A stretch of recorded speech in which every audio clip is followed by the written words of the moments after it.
Halo semuanya, bagaimana kabar kalian hari ini? Semoga dalam keadaan yang sehat ya. Video kali ini adalah alur cerita dari drama Korea yang berjudul Catch the Ghost episode kelima.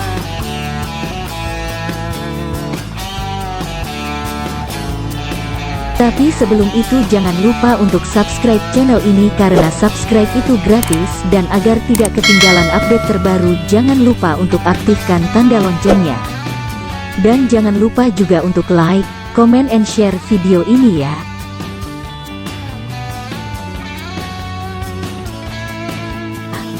Sekarang kita lanjut ke videonya. Ternyata pacar Won Tae membela Won Tae, namun sebelum Won Tae dan pacarnya pulang, Yo Ryung mengajak pacar Won Tae untuk berbicara. Yo Ryung menanyakan mengenai cincin milik pacar Won Tae, namun wanita tersebut mengatakan bahwa ia tidak memiliki cincin tersebut. Yo Ryung juga mengatakan bahwa cincin tersebut milik pacar Won Tae yang telah meninggal. Tetapi wanita tersebut tetap mengatakan hal yang sama dan pergi bersama Won Tae.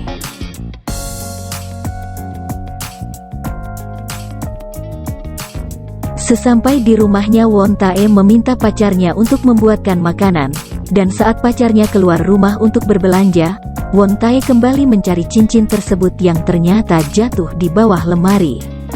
Dan saat pacarnya pulang, ia kembali mencari cincinnya, namun diketahui oleh Won Tae.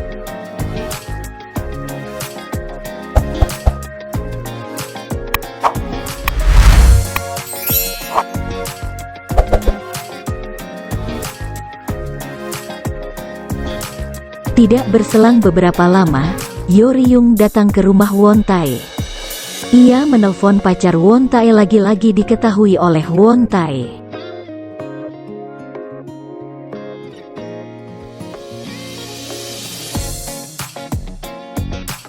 Yo Ryung berada di depan rumah Won Tae sampai malam hari. Ji Seok akhirnya menelpon Yo Ryung dan meminta Yo Ryung datang ke kantor. Dalam perjalanan, Yo Ryung diikuti oleh seseorang bertudung hitam. Bahkan saat Yo Ryung berada di dalam kereta, orang tersebut masih mengikutinya.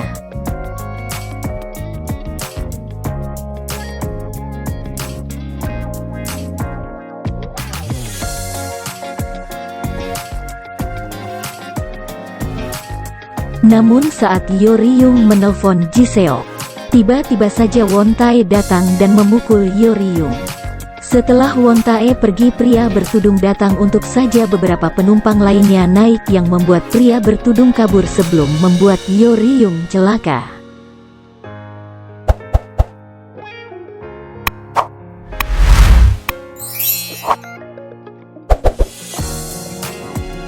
Ji Seok yang mendengar suara Yo Ryung dipukul langsung pergi bersama Menjin dan Suho untuk mencari Yo Ryung. Untung saja Ji Seok menemukan Yo Ryung yang terluka dan langsung membawanya ke rumah sakit. Ji Seok juga meminta agar Menjin untuk mencari rekaman CCTV.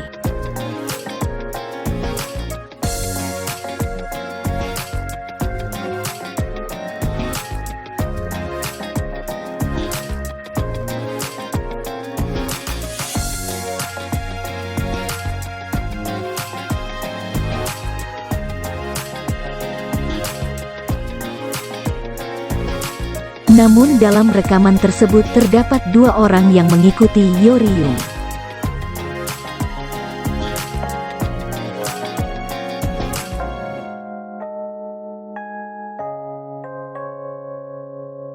Pacar Won Tae terkejut saat melihat Won Tae pulang berlumuran darah. Saat pacarnya bertanya bahwa ia telah membuat Yo Ryung tidak akan mengganggu mereka lagi, pacarnya kembali ke kamar dan mencari cincin yang hilang. Ia pun memeriksa tropi milik Won Tae. Ternyata di dalam tropi tersebut tersimpan dompet dan cincin milik mantan pacar Won Tae. Tiba-tiba Won Tae masuk ke dalam kamar.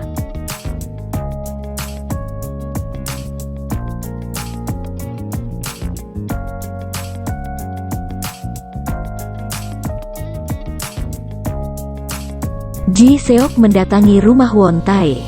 Ia menantang Won Tae, mereka pun bertarung. Akhirnya Ji Seok bisa mengalahkan Won Tae. Ji Seok pun mencari keberadaan pacar Won Tae, yang berada di dalam kamar dalam kondisi ketakutan. Akhirnya Won Tae ditangkap.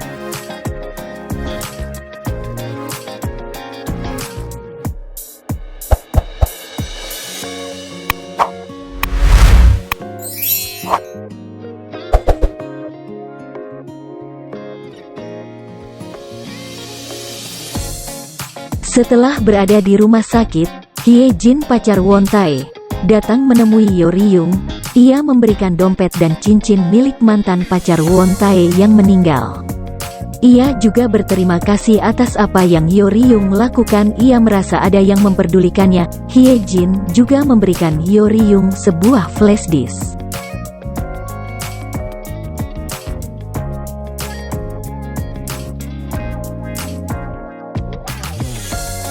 Ternyata flashdisk tersebut berisikan rekaman saat Ji Seok bertarung bersama Won Tae untuk membalas apa yang Won Tae lakukan kepada Yo Ryung. Ji Seok dalam keadaan babak belur datang menjenguk Yo Ryung.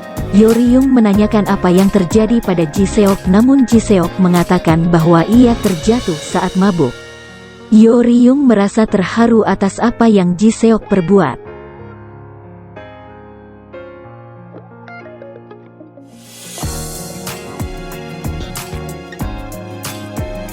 Setelah Yo Ryung keluar dari rumah sakit, Ji Seok bersama timnya makan malam bersama. Ji Seok bahkan memberikan Yo Ryung tongkat sebagai senjata untuk Yo Ryung sebagai tanda bahwa Yo Ryung adalah rekannya.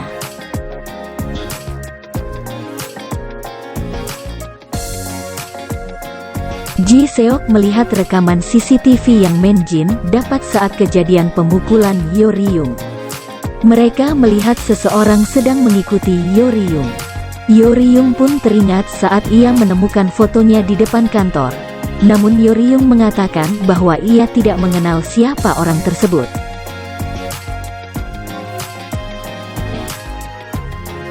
Mari dan timnya mencari beberapa lokasi telepon umum yang kemungkinan digunakan hantu subway untuk menghubungi korban-korbani.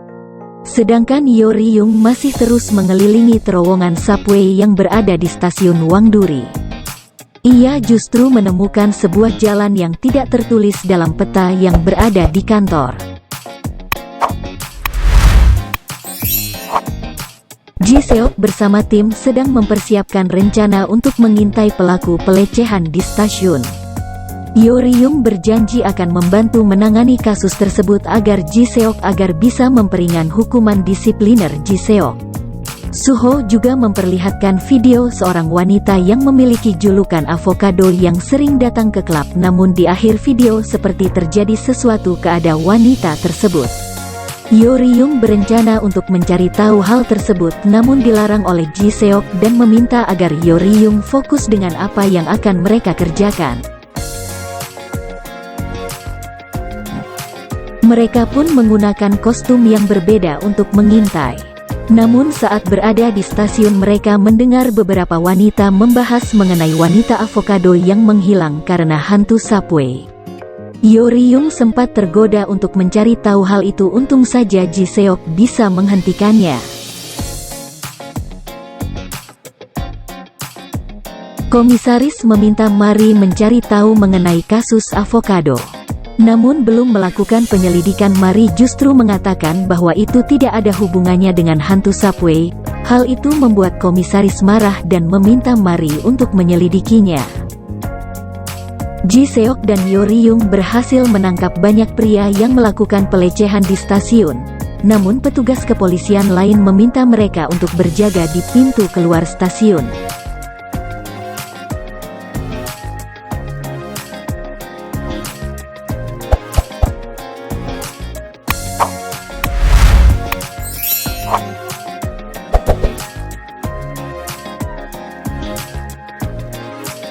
Mereka pun bertemu dengan Mari dan Wo Hyuk yang sedang menyelidiki kasus wanita avocado. Wo Hyuk kembali menawarkan kepada Yo Ryung untuk bergabung dengan tim divisi detektif Metropolitan agar bisa menemukan adiknya dan menangkap hantu subway, namun Yo Ryung menolak.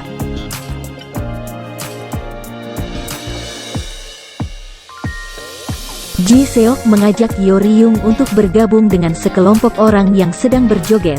Yoryung yang awalnya tidak mau, akhirnya menikmati musik yang ada.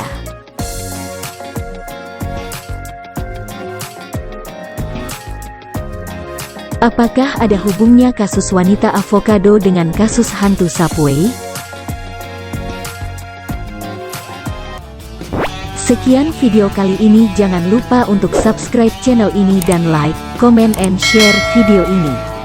Mohon maaf jika ada kesalahan, sampai ketemu di video selanjutnya.